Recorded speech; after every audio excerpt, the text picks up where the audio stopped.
আমরা পেয়েছি সাবেক মন্ত্রী, আওয়ামী লীগের প্রেসিডিয়ামের সদস্য জুনায়েদ আহমেদ পলক। আপনাকে আমাদের অনুষ্ঠানে স্বাগত জানাই। আমাদের সাথে আরো থাকছেন ডক্টর মোহাম্মদ ইউনুস। ডক্টর মোহাম্মদ ইউনুস, আপনাকে আমাদের অনুষ্ঠানে স্বাগত জানাই। আমার একজন ভারতীয় সাংবাদিক বন্ধু আমাকে বলেছেন যে শেখ হাসিনার পার্লামেন্ট নাকি এখন কলকাতায়। শেখ হাসিনার ক্যাবিনেট সদস্যরা কি সত্যি এখন দিল্লিতে? বলো। আমাদের যদি কোনো ভুল হয়, অপরাধ হয়, তাহলে সেই ভুলের শাস্তি বা সংশোধনের সুযোগ আপনারা আমাদেরকে দিবেন, কিন্তু মাননীয় প্রধানমন্ত্রী জননেত্রী শেখ হাসিনাকে দয়া করে আপনারা ভুল বুঝবেন না। শিক্ষা প্রতিষ্ঠান, ছাত্র ছাত্রী, শ্রমিক, মেহনতি মানুষের কাছে গিয়ে প্রকৃত সত্যটা তুলে ধরে তাদের কাছে আমাদের কোনো ভুল ত্রুটি হলে আমরা করজোড়ে ক্ষমা চেয়ে দেশের জন্য, দেশের শান্তি উন্নয়নের জন্য, নিরাপত্তার জন্য আমরা এই দূরত্ব দূর করার চেষ্টা করি। যদি আমাদের তরুণ তরুণীরা, আমাদের ছাত্রছাত্রী ভাই বোনেরা তারা যদি মনে করে যে এই দেশব্যাপী ইন্টারনেটের সেবা ব্যাহত হওয়ার জন্য কেউ দায়ী, তাহলে সে দায়ী আমি দায়িত্বপ্রাপ্ত ডাক এবং টেলিযোগাযোগ তথ্য প্রযুক্তি প্রতিমন্ত্রী হিসেবে সারা দেশব্যাপী ইন্টারনেট সেবা ব্যাহত হওয়ার জন্য এই দায় এবং দায়িত্ব আমার, এবং সেই দায়িত্ব সঠিকভাবে পালনে ব্যর্থ হওয়ার জন্য যদি কারো শাস্তি হয় সেটা হওয়া উচিত আমার। কিন্তু কেন দেশ বিদেশ থেকে মাননীয় প্রধানমন্ত্রীকে আক্রমণ করা হচ্ছে? কেন তার বিরুদ্ধে সমালোচনা করা হচ্ছে? কেন সারা বিশ্বের কাছে গিয়ে বাংলাদেশের ভাবমূর্তি নষ্ট করার জন্য নোবেল বিজয়ী অর্থনীতিবিদ ডক্টর ইউনুস চিঠি দিচ্ছে? আমাদের সামনে উদাহরণ আছে কিভাবে আফগানিস্তানে একটা দেশ দখল করে সেখানে একটা গণতান্ত্রিক সরকারকে উচ্ছেদ করে হামিদ কারজাই নামে একজন বিদেশ থেকে এনে সেখানে কিন্তু সরকারের দায়িত্ব জোর করে চাপিয়ে দিয়েছিল। 20 বছর পর সেই দেশটা ধ্বংস করে সেই দেশ থেকে তারা পালিয়ে গিয়েছিল। এই বাংলাদেশ নিয়ে আবারও ওই রকম হামিদ কারজাই মার্কা একটা সরকার বসানোর জন্য বাংলাদেশে কিছু মুখোশধারী স্বাধীনতা বিরোধী চক্রান্তকারী বিদেশের এজেন্ট তাদেরকে গুছিয়ে গুছিয়ে আপনারা দেখবেন যে তারা টেলিভিশনের সামনে এসে অনেক ভালো ভালো কথা, মিষ্টি মিষ্টি কথা বলছে, কিন্তু তাদের পেছনের যে ষড়যন্ত্র সেটা হয়তো উদ্ঘাটন করতে আমাদের সময় লাগবে, সেটা হয়তো দেশের জনগণকে উপলব্ধি করতে সময় লাগবে, কিন্তু সেই সময়ের মধ্যে আমার সোনার বাংলাদেশের যে ক্ষতি হয়ে যাবে সেই ক্ষতি কিন্তু আমরা কোনোদিন কাটিয়ে উঠতে পারবো না। সে কারণেই বলতে চাই, আমাদের দেশের যে রাষ্ট্রীয় সম্পদ ক্ষতিগ্রস্ত হয়েছে, জননেত্রী শেখ হাসিনা বলেছেন যে এই দেশের সম্পদ জনগণের সম্পদ। এই Bangladesh elevated expressway, metro rail, আমাদের স্বপ্নের পদ্মা সেতু, ডিজিটাল বাংলাদেশের যা কিছু অর্জন, এই সব কিছু কিন্তু জনগণের কষ্টার্জিত ট্যাক্সের পয়সা দিয়ে হয়েছে। প্রবাসে আমাদের 1 কোটি কর্মী ভাই বোনদের রেমিটেন্সের পয়সা দিয়ে হয়েছে। কিন্তু আজকে এই যে হাজার হাজার কোটি টাকার সম্পদের ক্ষতি যারা করছে তারা নিশ্চয়ই বাংলাদেশের ভালো চাইতে পারে না। তারপরেও মাননীয় প্রধানমন্ত্রী জননেত্রী শেখ হাসিনা বলেছেন যে আমাদের দেশের সম্পদের ক্ষতি আমরা পূরণ করতে পারবো, কিন্তু আমাদের তরুণ প্রজন্মের হৃদয়ের যে ক্ষত সেটা কিন্তু আমরা পূরণ করতে অনেক হয়তো সময় লেগে যাবে। সে কারণে আমি বলতে চাই, আমাদের কারো যদি দায়িত্বে কর্তব্যে অবহেলার কারণে, আমাদের ব্যর্থতার কারণে যদি আমাদের তরুণ প্রজন্ম আমাদেরকে ভুল বুঝে আমাদের প্রতি ক্ষুব্ধ হয়, তাহলে সেই দোষের শাস্তি আমরা পাই। যদি দায়িত্বে কর্তব্যে আমাদের অবহেলা হয়, যদি আমাদের সেই শাস্তি ভোগ করতে হয়, আমরা সেই শাস্তি ভোগ করতে প্রস্তুত আছি। যে কোনো সিদ্ধান্ত মাথা পেতে নিতে রাজি আছি, কিন্তু আমাদের কষ্ট হয় যখন আমাদের কোনো ভুল বা আমাদের কোনো ব্যর্থতার কারণে আমাদের প্রাণপ্রিয় নেত্রী জননেত্রী শেখ হাসিনাকে দোষারোপ করা হয়, তার বিরুদ্ধে সমালোচনা এবং ষড়যন্ত্র করা হয়। সে কারণে আমি আবারও বলবো, আমাদের দেশের 5 কোটি ছাত্রছাত্রী ভাই বোনেরা আছে, আমাদের যদি কোনো ভুল হয়, অপরাধ হয়, তাহলে সেই ভুলের শাস্তি বা সংশোধনের সুযোগ আপনারা আমাদেরকে দিবেন। আপনাকে অনেক ধন্যবাদ, আপনি আমাদেরকে সময় দিয়েছেন। আমি সরাসরি প্রশ্নে চলে আসি। শেখ হাসিনা স্পষ্টতই আপনাকে অপছন্দ করেন, অনেক কিছুর জন্য আপনাকে দায়ী করেন, পদ্মা সেতু এবং এই সেই। এর কারণ কি বলে আপনি মনে করেন? আপনাকে কি তিনি তার প্রতিদ্বন্দ্বী মনে করেন, নাকি সত্যি তার কাছে এমন কোনো তথ্য রয়েছে যে আপনার বিশাল কোনো রাজনৈতিক অভিলাষ রয়েছে? আপনি কি রাজনৈতিক ভাবে তার প্রতিদ্বন্দ্বী হয়ে উঠছেন বলে তিনি আপনাকে অপছন্দ করছেন, না কি কারণে? আপনার কি মনে হয়?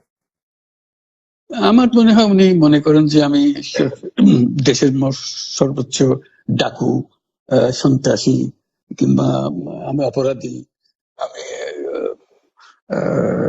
সেরা চোর, এই জাতীয় জিনিস মনে করেন। কাজে সেগুলো ব্যাখ্যা করেন উনি তার মনকে। উনি বলেন যে আমি সুদখোর, আমি ঘুষখোর, আমি সব এমন সব কটু শব্দ ব্যবহার করেন যাতে মনে হয় যে আমার সম্বন্ধে তার ধারণা খুবই খারাপ।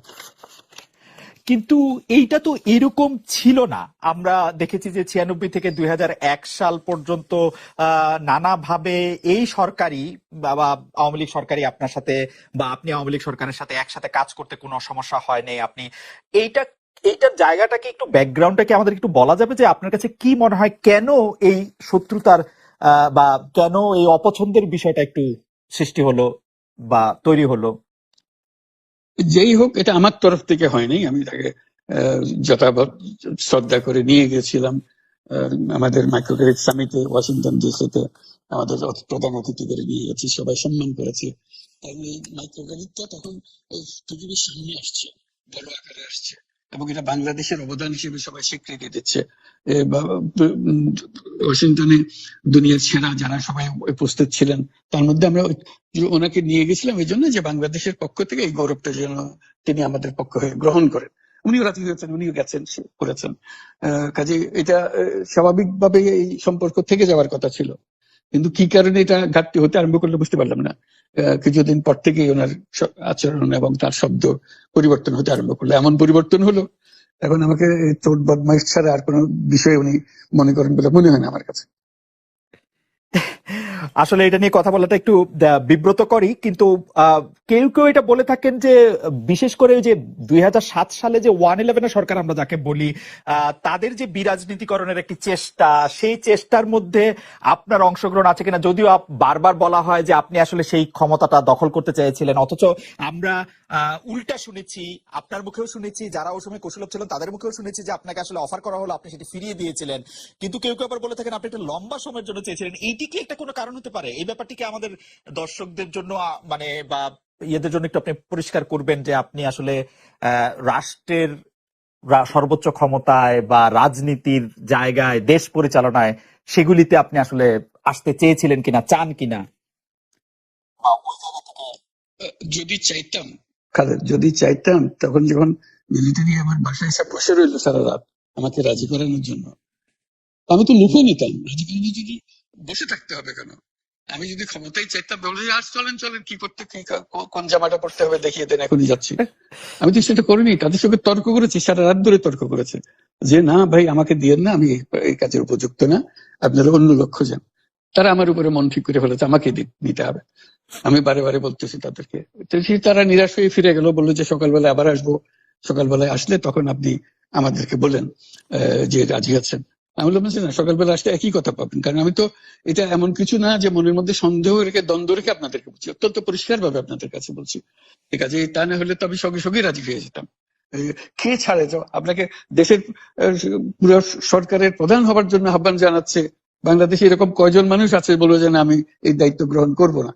আমি তো করলাম সেটা। এখন আমার নামে বলা হচ্ছে 10 বছর চেয়ে। আমি বছর নিয়ে তো প্রশ্নই উঠে না। প্রশ্ন হচ্ছে আগামীকাল সকালবেলা আপনি শপথ গ্রহণ করবেন, এই কথা। আমি বললাম যে না, করবো না। তারপরে এরপরে তো কয় বছর, কয় কাণ্ড। আমি 10 বছর দিয়ে কি করবোটা কি? আমি 10 বছর দিয়ে, আমি তো বলছি আমি এই কাজের জন্য নই। দেশে আমার দেশ পরিচালনা করা আমার দায়িত্ব না, আমার কাজ না। আমি জানি না এটা কিভাবে করতে হয়, আমি যেটা জানি সেটা করি। Make sense.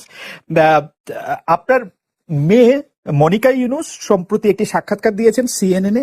সেখানে আমি তাকে একটু যদি অনুবাদ করি তাহলে সেরকম পড়তে পারবো যে আমি তাকে উদ্ধৃত করছি যে কোনো এক সময় প্রধানমন্ত্রী শেখ হাসিনা ও ডক্টর ইউনুস একসঙ্গে কাজ করেছেন।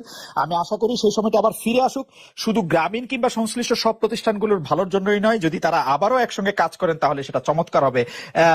এই মনিকা ইউনূসের এই আশা কি আপনারও মানে একই রকম আশা কিনা যে প্রধানমন্ত্রী শেখ হাসিনা এবং ডক্টর ইউনূস একসঙ্গে কাজ করলে আরো কিছু চমৎকার কাজ হবে, বা এটা আপনি আশা করছেন এরকম? এটা কি এখন আমার জন্য করা যাচ্ছে না যে আমি নারাজ, যে এটা করতে চাই না? তুমি ভাবখানা এমন করছো যেন আমি আপত্তি করছি, আমি কাজ করতে চাই না। আমাকে যে বললাম চোর বদমাইশ করে রেখেছে, সেখানে কাজ করার তো কথাই উঠছে না। আমার নাম উঠলেই ওনার রাগ উঠে যায়। আমাকে সুৎখোর না বললে ওনার মন তৃপ্ত হয় না। আমাকে চুবিয়ে না ডুবালে, পদ্মা নদীতে আমাকে চুবিয়ে না ডুবালে ওনার মনে সন্দেহ ছিল। আমি কি করে বলবো? বলতে তো হবে ওনাকে, যদি কিছু বলতে হয়। পদ্মা নদীর কথাটা যখন উঠলোই, পদ্মা ব্রিজ সম্পর্কে যে কথাটা সরকারের উচ্চ মহল থেকে এটা বলা হয় যে আপনি আপনার ক্ষমতা ব্যবহার করে বা আপনার পরিচিতি ব্যবহার করে বা আপনার যে একটা সাংঘাতিক রকমের গ্রহণযোগ্যতা সারা দুনিয়াতে আছে, যেটি আসলে ওয়ার্ল্ড ব্যাংক সহ অন্য জায়গায় আছে, সেটি দিয়ে আসলে আপনি পদ্মা সেতুটা বাংলাদেশ যাতে ঋণ না পায় সেটির জন্য আপনি চেষ্টা করেছেন। এই ব্যাপারটা নিয়ে কি আপনি একটু কিছু বলবেন, যে এটা আপনার বিরুদ্ধে একটা অভিযোগ? কি বলবো, এটা বলো, এটা হাস্যকর একটা কথা মুখ থেকে বলে ফেললো চোর ডাকাতের মতো, এটাও আরেকটা বলে ফেললো, এটাই সত্য হয়ে গেল। আমরা যে বারে বারে বিবৃতি দিলাম তখন এটা প্রশ্নই ওঠে না। আমরা বাংলাদেশের নাগরিক হিসেবে আমরা গৌরবান্বিত যে এই পদ্মা সেতুর উপরে আমরা একটা সেতু বানাতে পারবো, এটার জন্য আমরা সবাই চাই। কাজে এটা তো বিরোধিতা করার তো প্রশ্নই ওঠে না। কেন বিরোধিতা করবো? দেশে যে একটা বড় রকমের ঘটনা ঘটতে যাচ্ছে, সেটা তো আমরা সবাই সমর্থন করি।